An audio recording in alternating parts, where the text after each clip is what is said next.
So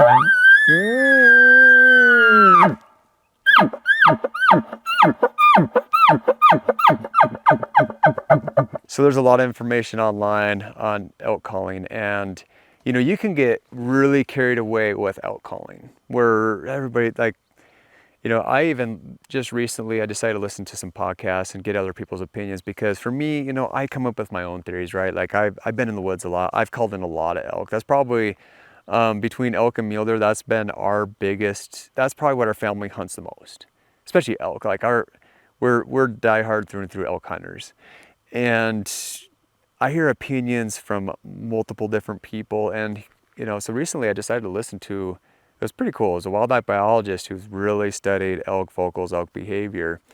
And he was saying that, you know, there were certain vocals where they would play, and he's like, what would you think that elk's saying? And what's crazy with this is a guy who has heard elk his whole life. And he says that's a really tough one, right? And he said that a lot of times. And I think the reality is, so many people are so set when they hear an elk bugle, they think that elk is exactly saying this. We can do the best that we can, but sometimes it's not just about hearing the elk, but also seeing what they're doing too. But the reality, so I'm saying this twice, I guess, but the reality is I'm going to give you the sequence that we use in calling.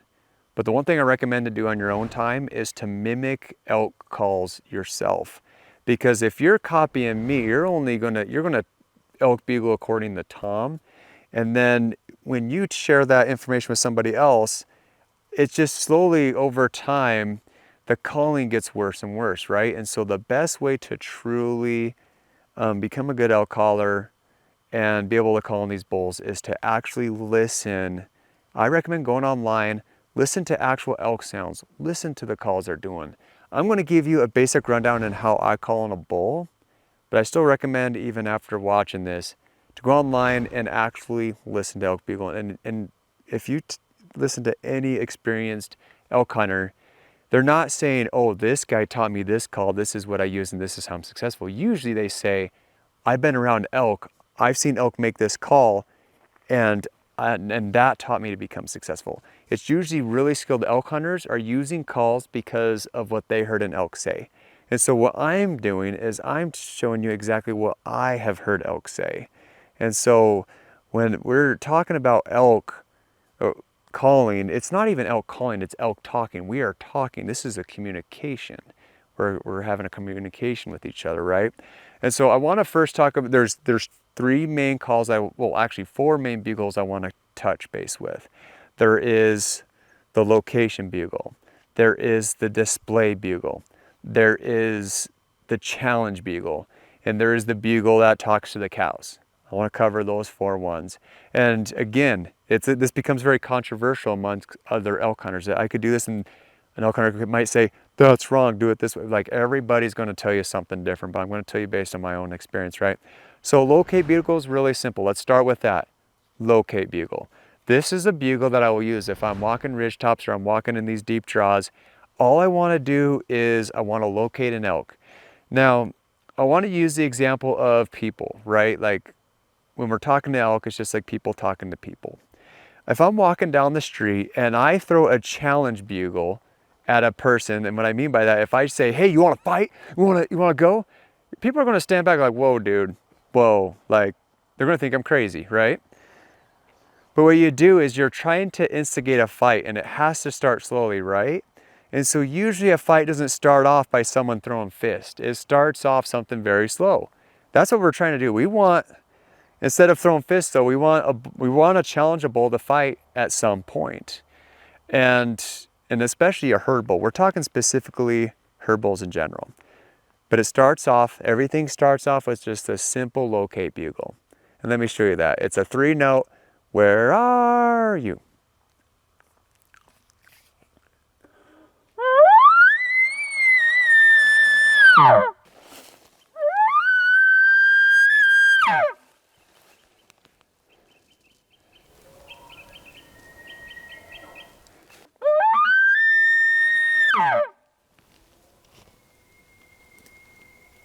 It's very simple. And it's all you do. Listen, you don't have to do any chuckles. Sometimes I'll wait for about 15 to 20 seconds. Maybe I'll move on, or maybe if I'm really set that there's a bull in this area, I'll try a second bugle. And I like to hold that high note sometimes too. Just if I'm like, I know there's an elk here, he's just not talking. We need to locate this bull to make sure, hey, we're not walking past one, right?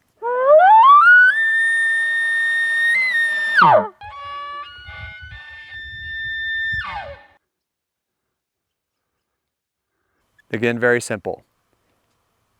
Nothing, time to move on, right? Move on to the next draw. You know, I'm looking at these maps, and the one thing is too, is to always like think about that draws hold sound too. So if there's a draw next door that may not hear your bugle, it doesn't hurt to throw a bugle in there as well. I like to do this early morning, at first light, try to get a bull located so I can plan the day. A bull answers back. I hear a bull bugle. It's like, okay, sweet. Now I gotta identify, is this a herd bull or a rag bull, right? Sometimes just by calling, seeing what the bull's doing, I'll just keep doing just what I'm doing is more of a display bugle. It's not much more than a locate bugle, but you're doing like a show, you're showing each other off from a distance. And it's just a little bit more aggressive, not much. It's not as aggressive just yet, but you're showing a little bit more emphasis.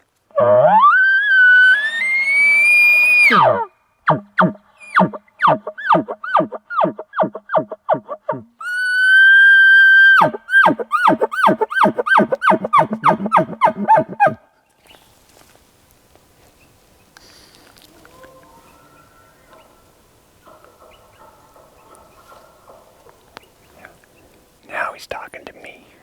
You could throw in some grunts too. That's fine. But you're trying to do a display bugle, trying to say, hey, I'm a tough guy. And so you're kind of feeling out an elk and seeing what he's going to do, right? If you start noticing that he's trying to run, he may be a herd bull, and it might be time to like just pay attention to the situation. Maybe you need to sit back and see what that bull's doing, right? And so if he's a runner or if he's a herd bull, I want to just slowly work on him. I'm just actively just doing these simple calls.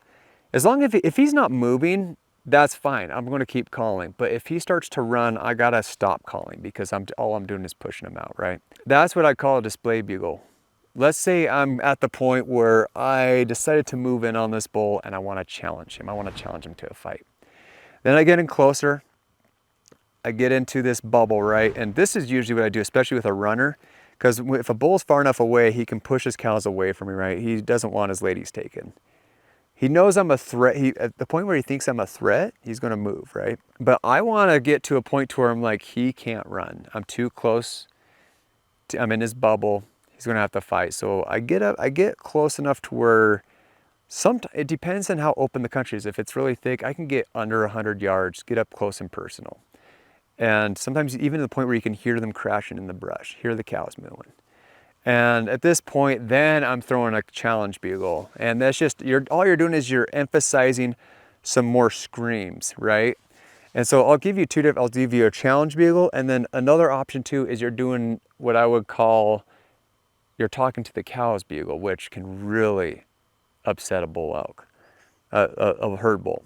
So I'll do what I would consider as a challenge bugle. And what you're doing, you're just trying to sound upset. Like you finally have got to the point where like, we're fighting, I want your cows, there's no running. We're gonna have to fight. Or you better get out, you know, and just let the cows come to me. I've done it where I've gone too aggressive and it was a young bull and he just left the cows and the cows did come to me and the cows were like, well, you're our winner. And I'm like, sorry, I didn't really watch you. That has happened. The goal is we want to call in the herd bull to archery range, right? And so sometimes you just have to work on them a little bit more. But now we're going to a little more of a challenge bugle here.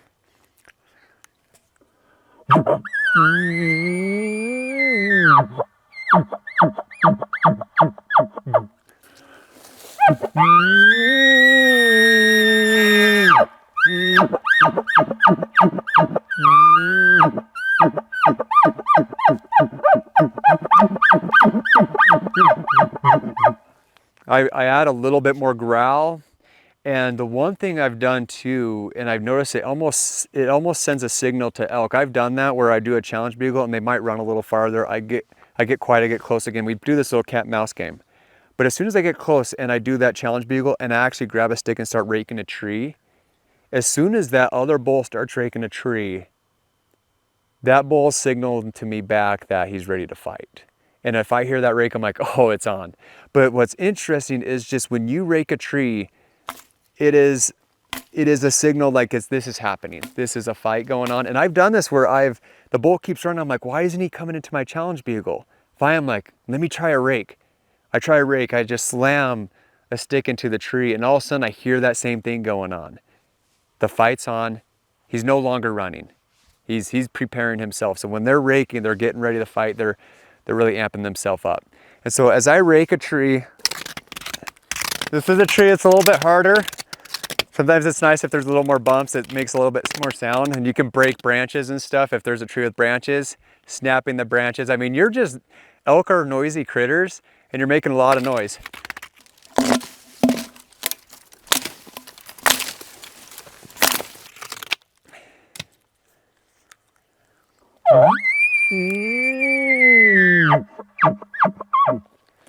And what you're doing, you're trying to match that bull's energy, and it actually doesn't, it's not a problem. I even talked to, so the owners of Phelps game calls, we would tell you the same thing. Sometimes what they try to do is they try to mimic the bull and what it's doing back.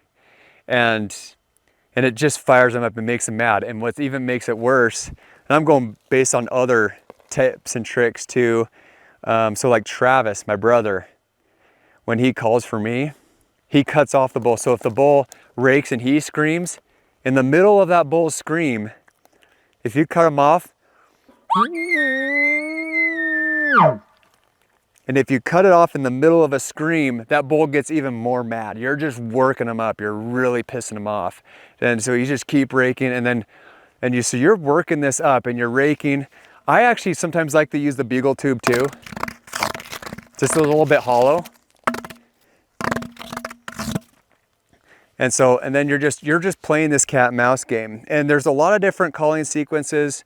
There's a point too where, there's this one bull, and it was kind of a cool scenario where the bull was starting to come in, and then he's like, I don't know if I really want to come in. And then he started sensing something was wrong.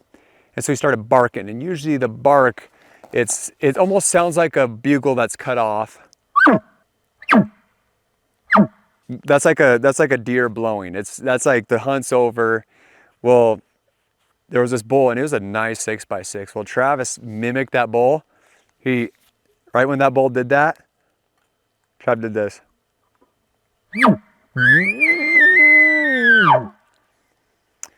Travis pretty much called that bull a wuss. Like he said, you're wuss. Like, what? There's nothing to be afraid of here. Come and fight. And that bull screamed back and came running right in, and I stuck him.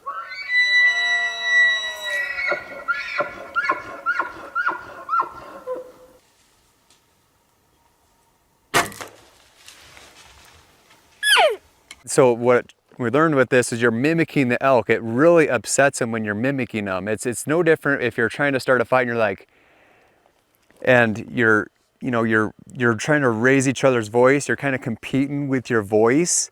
Like, I'm tougher, no, I'm tougher, no, I'm tougher. And you're trying to display yourself with the ladies, not just by your raking, it's all intimidation until the fight begins. And usually my indication, it's harder in open country where there's grass because it can be hard to hear them coming in. You might hear the hooves, but in some of our thicker country, you hear the crash. And as soon as you hear the crash, like something's walking in, that's when he's officially agreed to come in to fight. And that's when I'll pull back my bow, and I try to time it where I can start seeing the brush move, and I pull back my bow. You do not want the elk to see you pull back your bow. Their eyes are on the side of their head. They have our view as a human is about this far, and elk is behind itself too. So as soon as if you can see the eyes of the elk, it sees you. You do not want the eyes of the elk to see you at all. And so you want to pull back your bow, and that bull walks past you, you want to be completely still. And this is just my exact routine that I like to do. I keep an elk call in my mouth, the bull walks out, and sometimes he's going to walk right past me, right? I'm going to do a quick cow call.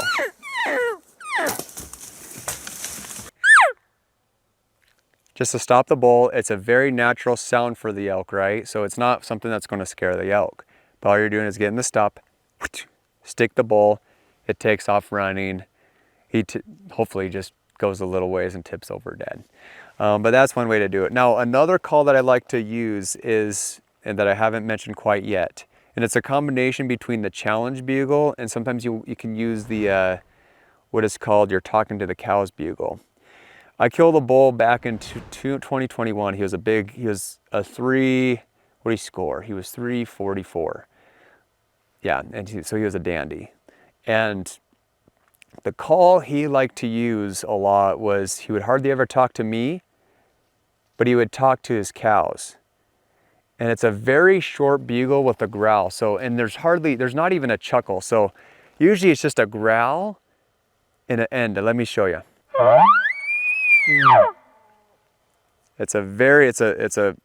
Starts with a growl. It's a very short bugle. What that's doing is he's talking to his cows.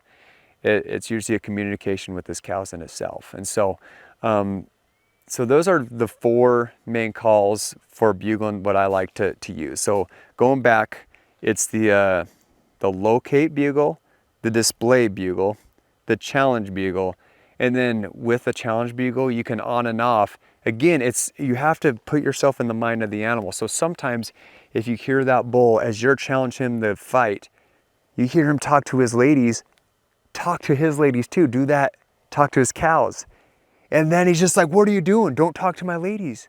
I didn't tell you could do that. You know, he gets mad, you know, so you're matching his energy and you're escalating the situation. You're causing a fight to happen, right?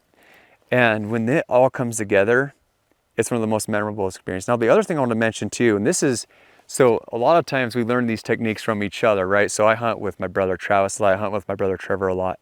Trevor actually taught me something where, you know, I killed a bull point blank at under 5 yards. Beautiful black rack. He's had 6 points on one side, 8 points on the other. And when Trevor, like I told Trevor about the situation, he's like, why didn't you focus the bugle the other way? So many times in my life, I've had people tell me that no matter where you point the bugle, the elk always knows where you're at. In my opinion, that's not true. And Trevor has shown that with he's done a lot of solo hunts like I have where he doesn't have a collar. And sometimes if he wants to direct a bull to walk past him to the right, he directs his bugle to the right and that bull will walk. It kind of distorts the sound a little bit for the elk.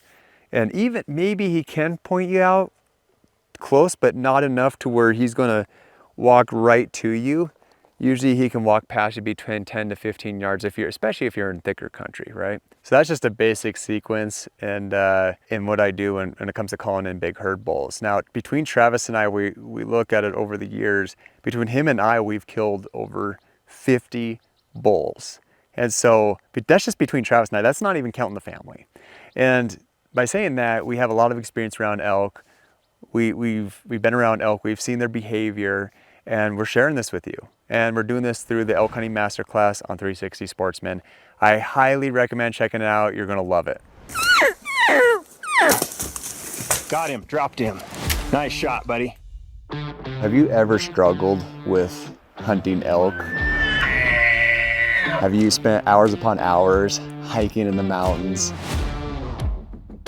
I've been in your shoes. It just seems like you can't find elk. Well, for years and years of experience between myself, Travis, and the rest of our family, we've created the perfect formula. From elk behavior to hunting herd bulls. Perfect shot. There's a little information of everything. Freaking stud. Thank you, Lord. So blessed. And it doesn't matter what terrain, from wide open plains to even the desert.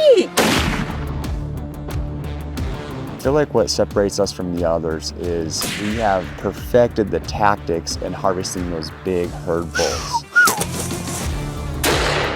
That's the best bull you've ever killed. And so I highly recommend checking out Elk Hunting Masterclass from Stuck N The Rut. I promise you're not going to regret it.